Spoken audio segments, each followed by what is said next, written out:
بسم اللہ الرحمن الرحیم۔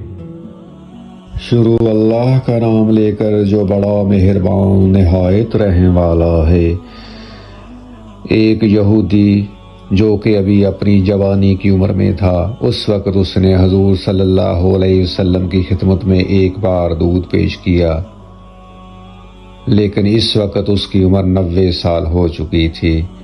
تو اس وقت حضور صلی اللہ علیہ وسلم نے اس یہودی کے لیے اللہ تبارک تعالیٰ سے دعا کی کہ اے اللہ، اس کو حسن و جمال عطا کر۔ تو اس بوڑھے یہودی کے سارے بال سیاہ ہو گئے۔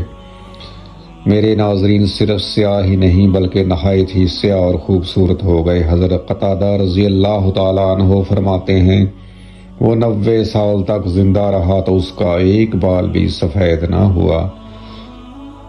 ایک اور واقعے میں حضور صلی اللہ علیہ وسلم کی دعا سے لنگڑا پاؤں ٹھیک ہو گیا۔ حضرت ثابت بن زید حضور صلی اللہ علیہ وسلم کی بارگاہ اقدس میں حاضر ہوئے اور عرض کی، یا رسول اللہ، میرا ایک پاؤں زمین پر نہیں لگتا، لنگڑا ہے، جس سے مجھے چلنے پھرنے میں دشواری پیش آتی ہے۔ میرے لیے دعا فرمائیے، میرا پاؤں زمین پر ٹکے اور مجھے چلنے پھرنے میں کوئی دشواری پیش نہ آئے۔ رسول اللہ صلی اللہ علیہ وسلم نے دعا فرمائی۔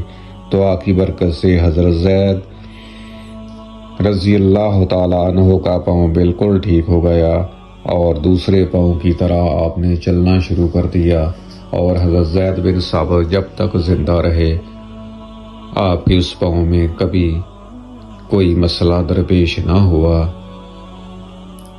میرے پیارے ناظرین، حضور صلی اللہ علیہ وسلم کی زبان سے نکلا ہوا لفظ اللہ تعالیٰ کبھی واپس نہیں کرتا، کیونکہ حضور صلی اللہ علیہ وسلم اللہ تعالیٰ کے سب سے پیارے محبوب اور انبیاء کے سردار اسی لیے ہیں۔